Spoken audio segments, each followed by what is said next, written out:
What's going on, guys, man? Glad to have you with us today on LSU Recruiting HQ YouTube page. Man, we got a lot for you guys to talk about. Of course, my name is Michael, and we're going to be talking about the defensive coordinator search going on at LSU. Man, what's going on with that? We're going to talk about LSU Hoops. Man, they've been balling out as of lately. That defense is finally starting to show up. We're also going to be talking about what the offensive coordinator and passing game coordinator had to say. Jake Peetz, did his introductory press conference this week. We also got to talk a lot about recruiting.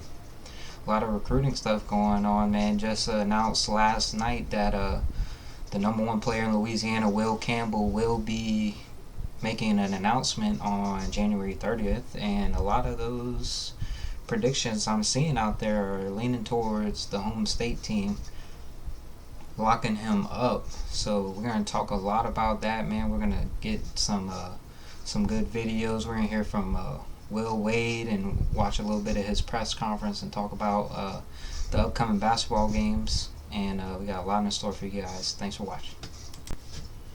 What's going on, guys, man? The first thing we're going to talk about today, we're going to talk about the introductory press conferences with Ed Ogeron met with the media on Wednesday, and offensive coordinator Jake Peetz and DJ Mangus both did interviews. And man, if you guys watched it, man, you guys if you guys are like me, you guys fell in love with those guys, because man, they said all the right things. And I know that's how a lot of introduction press conferences go, man. We were just ready for something new and ready to see it, but man, those two blew me away with how their press conference went, man, and everything they brought to the table. Of course, both those guys coming from Carolina Panthers and working under Joe Brady for a year. Peetz has been all over the NFL, man. Worked with a lot of big time players and as a position coach, and I'm extremely excited to see what those two are going to be able to bring to the table. A lot of youth, a lot of energy I can see already.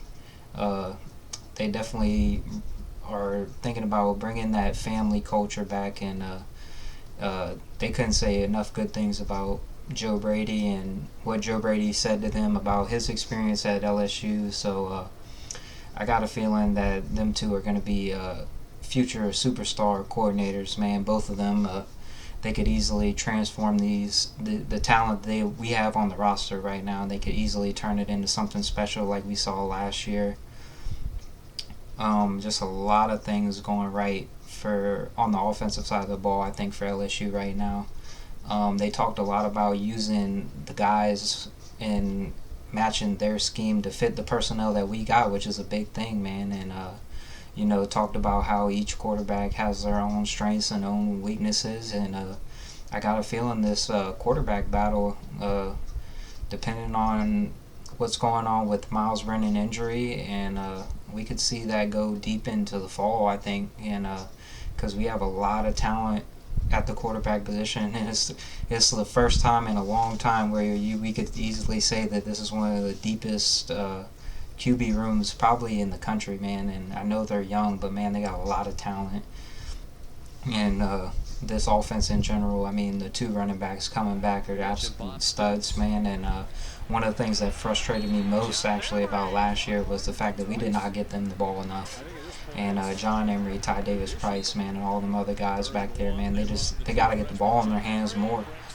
And we have incoming star with Keyshawn Butte, and that receiving core is going to be outrageous for the next couple years, a long time to come. Louisiana's always been deep with skill position guys, and LSU definitely has a plentiful resource when it comes to the skill position guys. Alright, guys, let's get into the defensive side of the ball, man. Let's talk about what's going on with that. The latest we're hearing is Zach Arnett interviewed this week, and it sounds like LSU didn't make him an offer, actually. And he came into town this week with his family and had everything set up. But I guess both LSU side didn't see eye to eye with what was going on in his head, I guess. It was kind of actually surprising to hear, but I am very glad to see that Coach O is taking the initiative to go through all his prospects as far as defensive coordinator. He's going through all the right steps. You know, like I've said before, man, he had a knack for just, his guy, and then, just like that, he's hired, man. We don't know nothing about him. He just goes out there and gets his guy. But some other names starting to float around there are Alabama defensive coordinator Pete Golding. Now, I wouldn't buy too much stock into that. I couldn't picture a world where he comes to LSU, but LSU and Texas's name have been thrown around with Pete Golden. His buyout at Alabama is absolutely massive. So I wouldn't get your hopes up if that's the guy you're rooting to get the job. I wouldn't put too much stock in that one. Another guy is the co-defensive coordinator at Georgia. Man, he's worked for Kirby Smart since he's been at Georgia. His name is Glenn Schumann.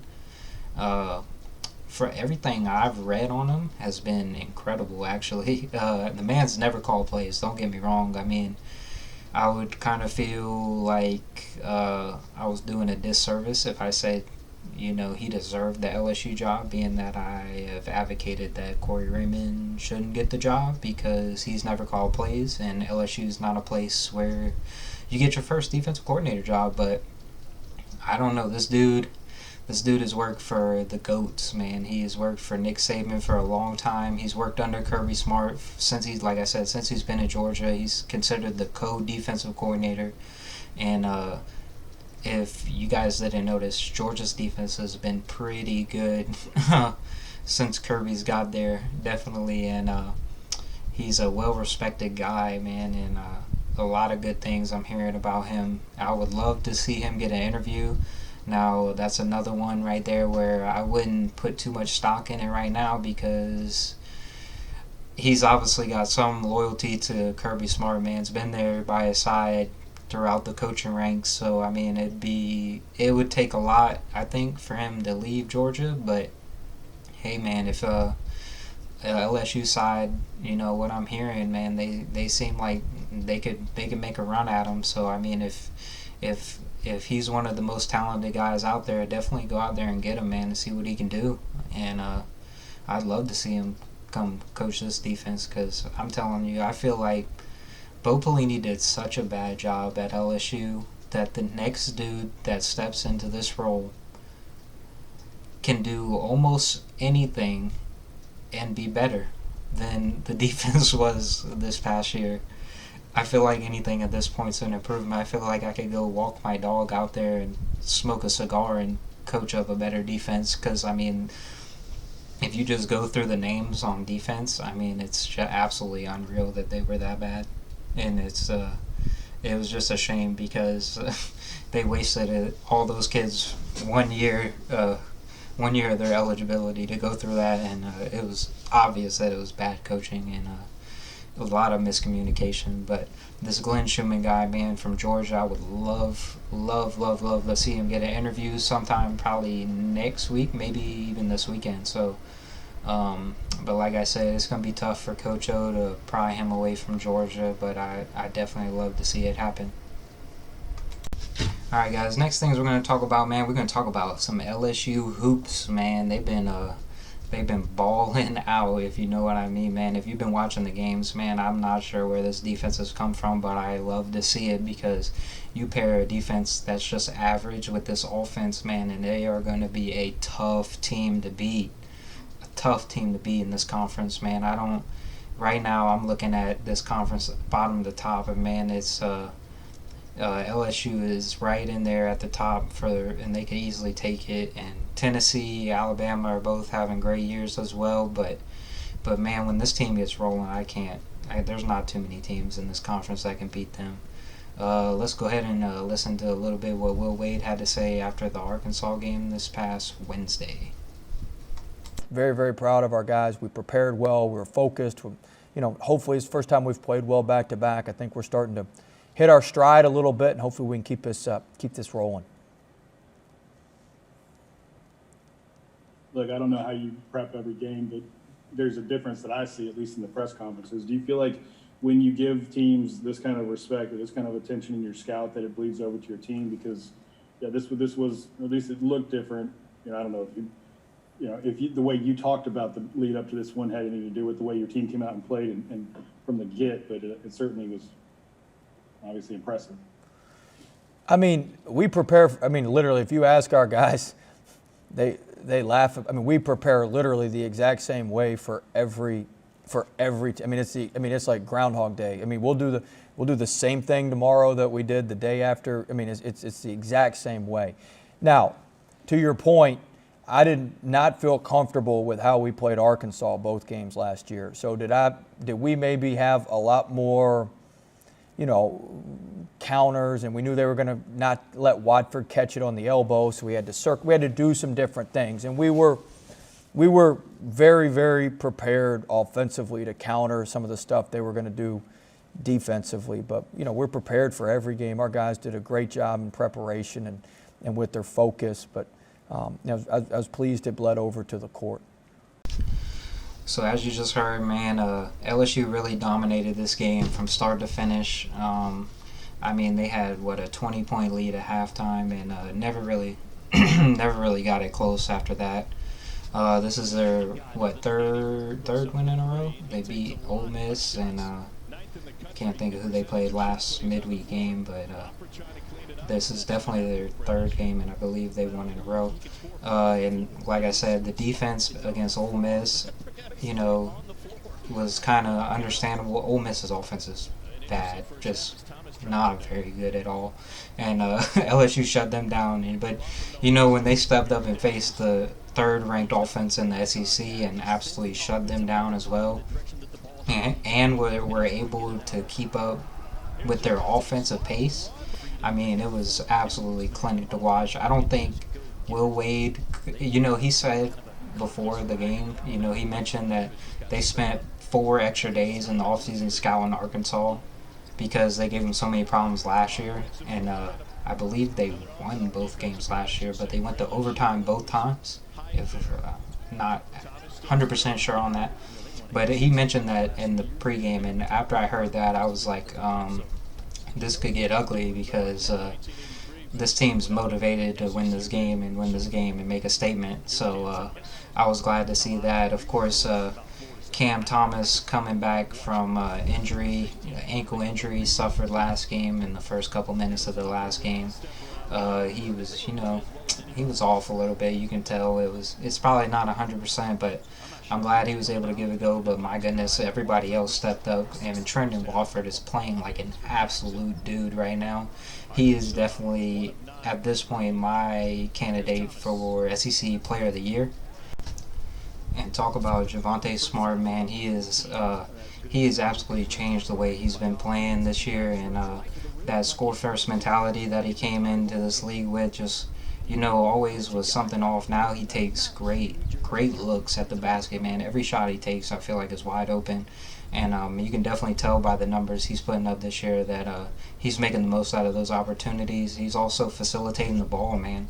He's playing true point guard, and when you got guys around you like Days, Wofford, and Cam Thomas, man, I feel like it just makes his job easy, man. You can just sit back and put that offense on cruise control sometimes. But this team right now is scary good. I think they're hitting their stride, and they play South Carolina this Saturday at 8:30 Eastern time, I believe, and at the PMAC, so that'll be an interesting game. South Carolina is always a nitty-gritty, tough team.